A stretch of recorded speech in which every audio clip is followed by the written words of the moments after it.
రాజుకి నట భంగిమవో, ధీంతన తోంతన శంకరునికి సంకీర్తనవో.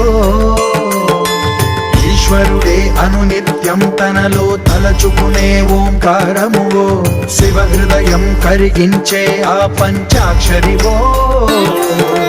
నీ మదిలో మహాదేవుడినే కొలువుంచగా కైలాసమువో, అతని పాదము చంద